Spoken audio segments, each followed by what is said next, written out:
O tema da mensagem de hoje é sobre o Deus que luta por você. Alguém está comigo? Diga amém. Fala para quem está do seu lado, existe um Deus que luta por você. As mãos e declarar, diga: o meu Deus luta por mim. Isso pode parecer simples, mas na verdade isso é muito poderoso. É um conceito até diferente de muitas outras religiões ou do entendimento de muitos outros pseudo-deuses. Porque a religião normalmente te coloca no lugar em que você precisa fazer algo para. O Evangelho nos coloca no lugar em que o Filho de Deus já fez algo para.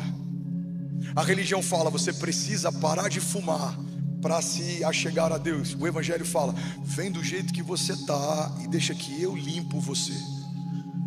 A religião fala, você precisa parar de beber para se apresentar.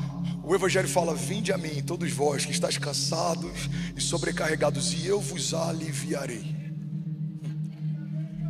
A religião fala, você tem que fazer algo, porque o fazer na religião carrega um poder de justiça própria. Quando eu faço, eu me justifico. Então eu preciso fazer. Tem muitas religiões pautadas em benfeitorias, caridade. A caridade me ajuda na evolução, a caridade me ajuda na santificação. A caridade, não há nada que você faça que justifique o quão ruim você é sem Ele. Não é pelas minhas obras de justiça que eu me torno justo, mas é porque aquele que era justo se tornou pecado, que eu fui feito justiça de Deus. Então não é porque eu faço coisas boas que eu me torno bom, não é porque eu faço coisas justas que eu me torno justo. Tudo isso só acontece porque Ele tomou o meu lugar na cruz e Ele me deu o lugar dele no reino. Então eu fui feito herdeiro de Deus e co-herdeiro em Cristo Jesus. Então eu recebi novas vestes, novas sandálias, um novo anel. Eu recebi então filiação, fomos adotados por um espírito de adoção, pelo qual clamamos Abba Pai. Eu fui feito uma nova criatura, estou debaixo de uma nova natureza, me movo debaixo de um novo entendimento. E a partir dessa nova realidade, agora eu sei que há um Deus que luta por mim, porque eu sou parte de quem Ele é. Eu sou um membro do corpo que Ele é o cabeça. Eu sou parte de um reino. Não dá para alguém tocar em você sem que antes toque no Deus a qual você faz parte. Você foi enxertado numa videira verdadeira. Você foi colocado, assentado com Ele nas regiões celestiais em Cristo Jesus. Alguém comigo diga amém. Então você pode ferir o Benício sem me ferir fisicamente, mas é impossível alguém ferir o Benício e isso não gerar em mim uma ferida. Você pode atacar a Cecília, mesmo que você não me ataque fisicamente, mas é impossível você atacar a minha filha sem que isso para mim seja um ataque. Então o inferno pode até tentar tocar em você, mas é impossível fazer isso sem que antes ele tenha tocado no Deus que cuida de você, ama você, sabe o que te fere, sabe o que te falta. É o Deus que recolhe as suas lágrimas, como diz o salmista. Toma nota de cada uma delas e a recolhe no seu odre. É o Deus que conhece o teu choro, como diz a palavra. E mesmo que ele dure uma noite, certamente a alegria vem pela manhã. Então a permissão de Deus em muitos momentos gera confusão, porque a ideia de que algo está acontecendo e Deus permitiu, parece que esse Deus não se preocupa comigo. Mas a verdade é que biblicamente a gente vê uma dinâmica de Deus. Somos ensinados a partir das permissões de Deus para que coisas se levantem. Então Deus ele está amadurecendo um povo a partir das permissões que Ele gera, por vários motivos. Em alguns é para gerar maturidade, em outros é para gerar profundidade, em outros é porque esse povo se perdeu. Eu não tenho dúvidas que em algum momento na nação brasileira a gente negociou alguma coisa, a gente começou a edificar novos altares, a gente colocou os nossos olhos para celebridades e começamos a nos mover por idolatria e nos desconectamos de uma essência, e por conta disso muitas coisas estão vindo sobre a nação. Isso é ruim para quem passa, mas é necessário que a gente passe. Nada trouxe mais crescimento historicamente para a igreja de Jesus do que a perseguição.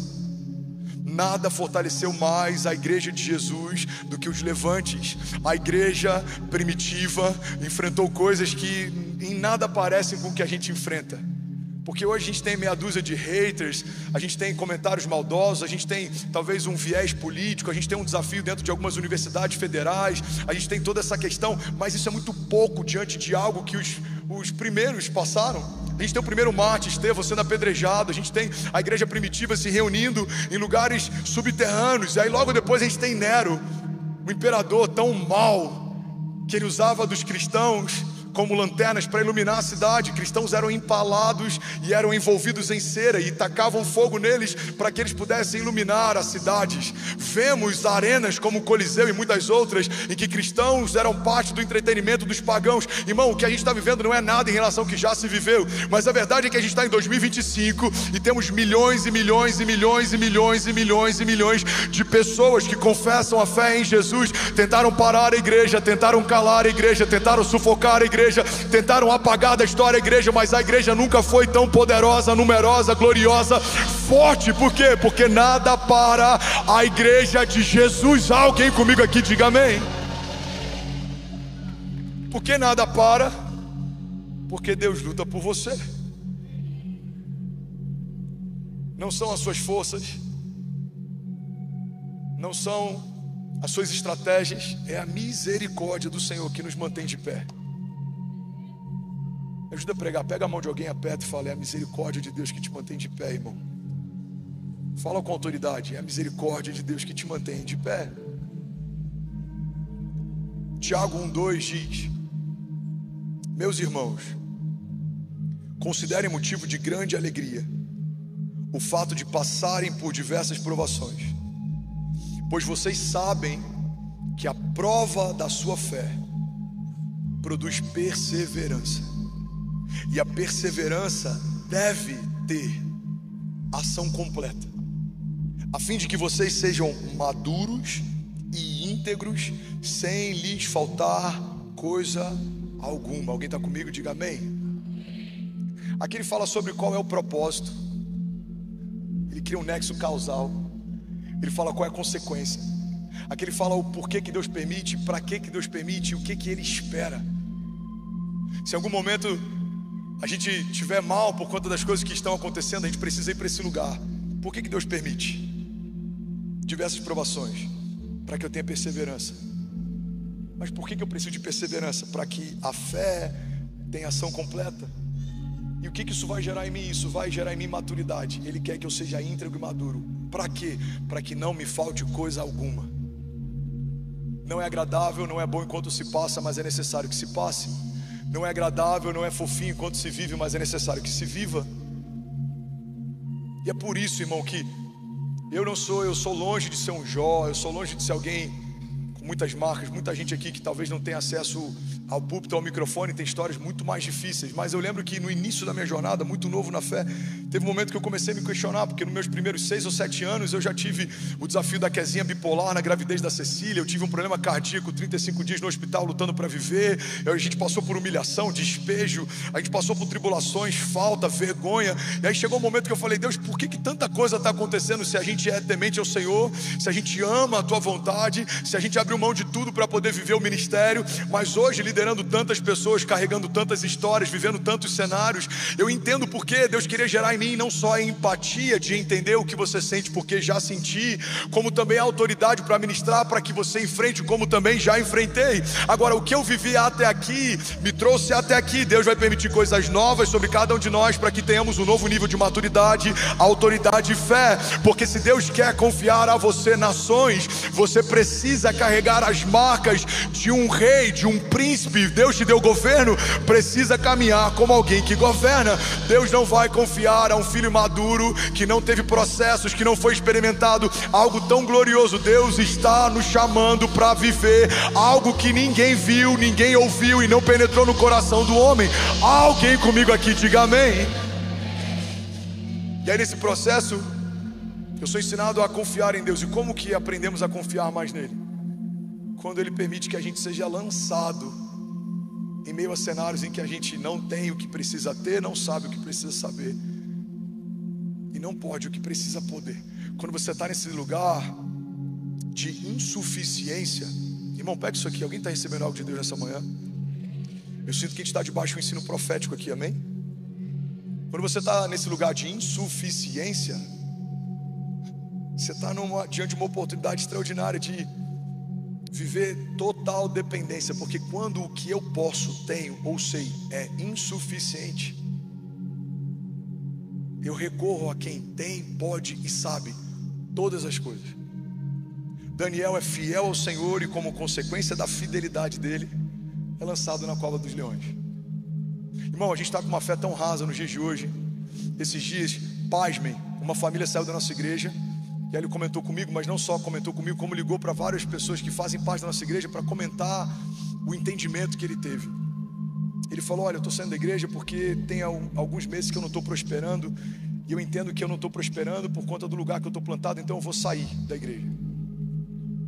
E aí alguém me perguntou: pastor, o que você acha disso? Eu falei: essa é a expressão da diferença entre aliança e conveniência. Aliança, estou quando tudo vai bem para mim. Aliança é conveniência, estou quando tudo vai bem para mim. Aliança é estou porque Deus me plantou aqui. A gente tem uma fé rasa muitas vezes, a ponto de achar que se me entregaram para os leões, Deus me abandonou. Se estou vivendo um naufrágio, Deus me abandonou. Se a serpente picou a minha mão, Deus me abandonou. Mas a gente vê nos heróis da fé algo completamente distinto. Paulo naufragou e ainda assim continuou crendo. A serpente o picou e ainda assim continuou crendo. As mãos feridas agora curam. O Paulo que naufragou agora fala com o imperador. Nós vemos homens sendo gerados em meio a cenários de cárcere, em meio a cenários de levante, em meio a tribulações, em meio a muitos desafios. Então a fé madura entende que as tribulações e sofrimentos leves e momentâneos estão gerando em nós uma glória eterna que pesa mais do que todos eles. Imagina Daniel olhando para aquele cenário em que tem leões famintos ao redor dele e acreditando que aquilo ali significa que Deus abriu mão de me proteger. Irmão, guarda isso em nome de Jesus. A fidelidade de Daniel fez ele estar numa cova com leões. A fidelidade de José fez ele estar vendido e escravizado em meio a cárceres. A fidelidade de Paulo fez ele estar em meio a cadeias, naufrágios e perseguições. A fidelidade de Jesus fez ele assumir para si um cálice que não era dele. Ele pediu ao Pai: se possível for, afasta de mim esse cálice, mas todavia seja feita a tua vontade. Irmão, não se assuste se a tua fidelidade ao Senhor te colocar em cenários adversos. Alguns foram lançados em fornalhas, outros em covas de leões, alguns foram lançados em cenários adversos, mas em todos eles aprenderam que há um Deus que luta por você. Daniel viu leões jejuarem na presença dele. Os homens que lançaram numa fornalha viram 4 homens dançando com eles no meio do fogo. Paulo viu uma serpente se tornar testemunho, e os homens que crucificaram Jesus falavam entre si: certamente ele era quem dizia ser. O sol se recusou a brilhar, era dia e se tornou noite. As pedras se partiram, homens ressuscitaram e voltaram para suas casas. Então, em meio a todo aquele caos, quando a terra chora a morte do seu Criador, a criação percebe: de fato, crucificamos o Filho de Deus, ele era quem dizia ser. Você pode pegar o primeiro dia da morte de Jesus e tratar isso como sendo o final da história. Irmão, olha para mim. Você pode entrar num caminho como os homens de Emaús, ou como os discípulos que voltaram a fazer o que faziam antes do encontro com o Mestre. Você pode ser como aqueles que no segundo dia, em meio a silêncio, acharam que o projeto havia sido abortado, ou que talvez eles estavam esperando pelo homem errado.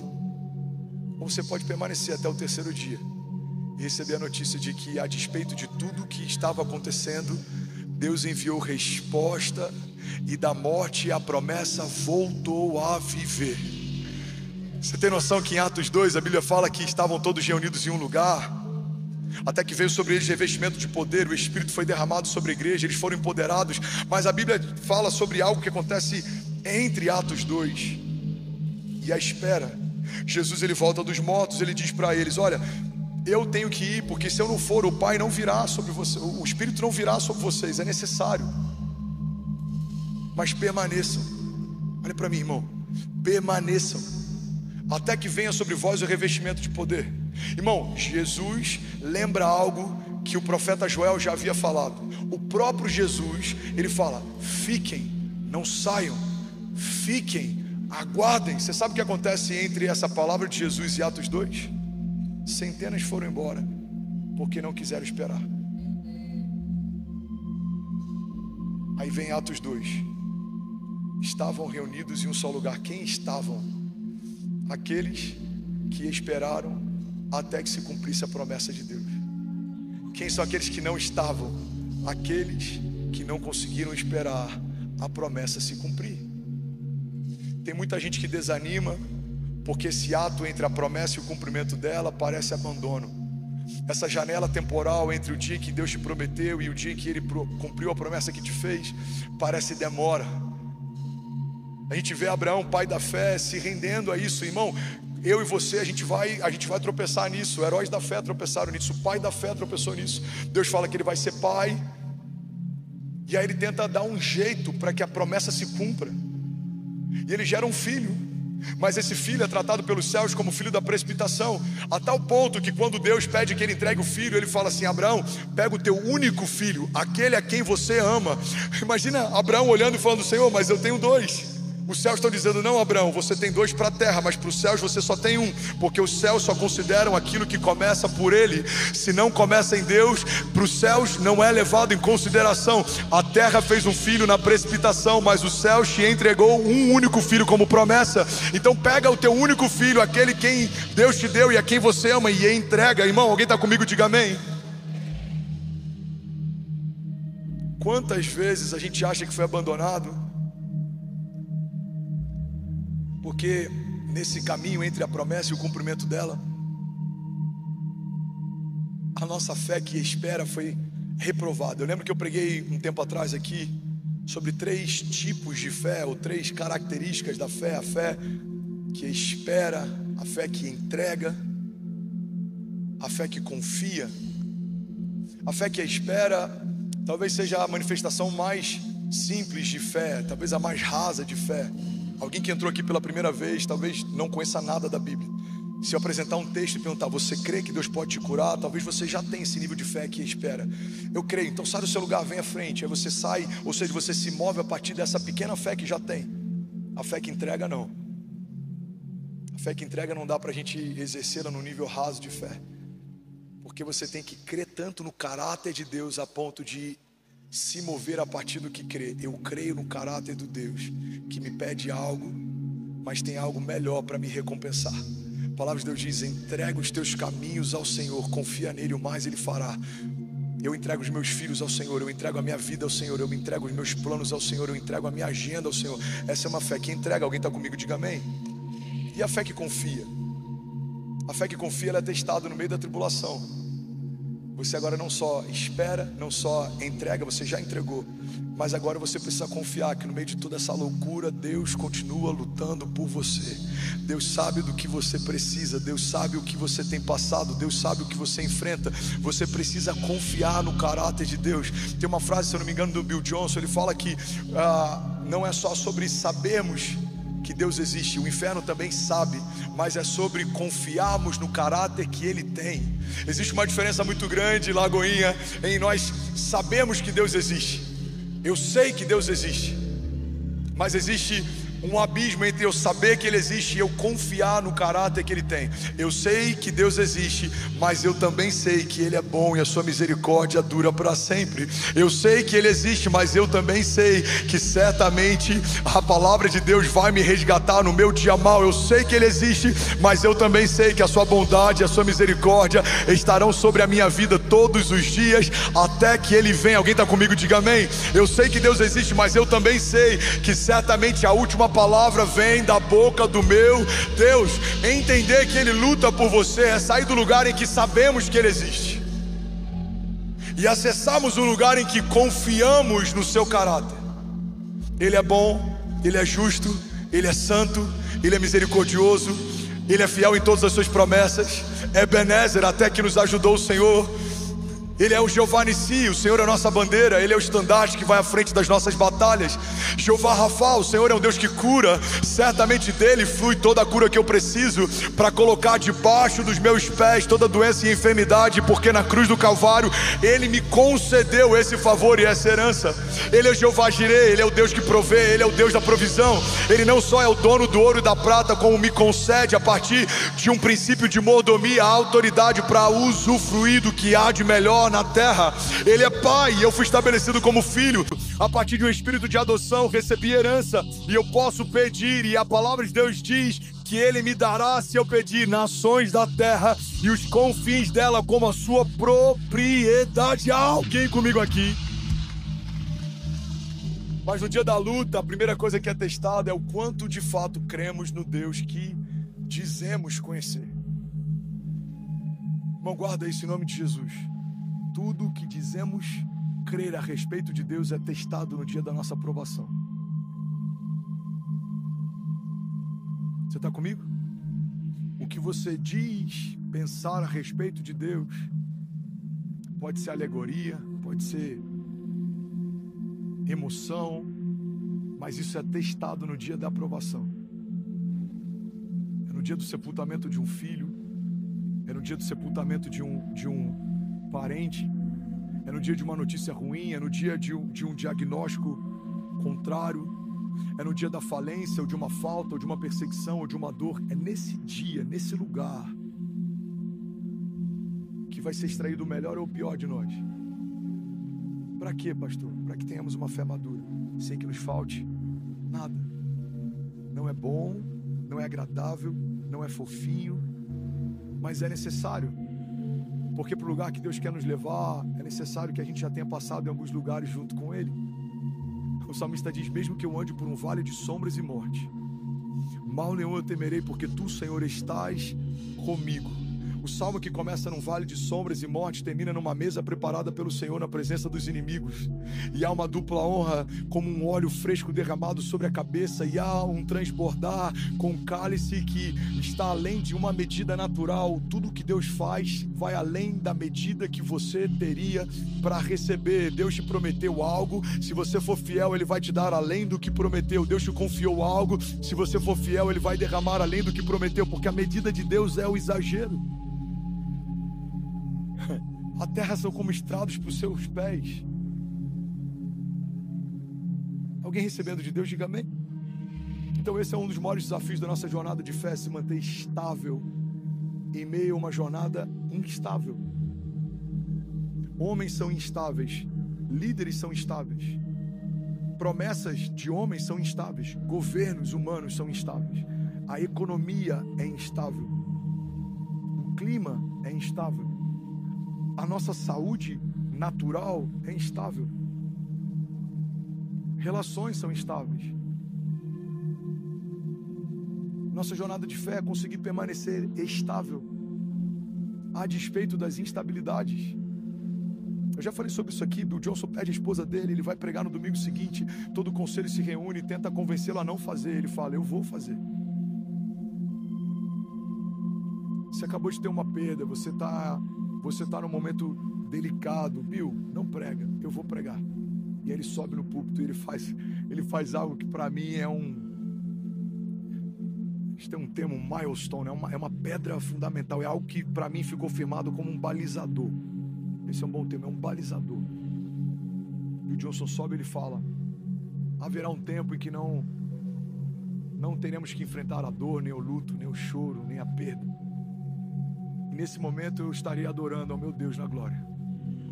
Mas eu não posso abrir mão da única oportunidade de adorá-lo em meio à dor e ao meu choro e ao meu luto. Eu não vou perder essa oportunidade de honrá-lo. Então eu quero pregar hoje, talvez no momento mais difícil da minha história. O que esse homem de Deus está dizendo?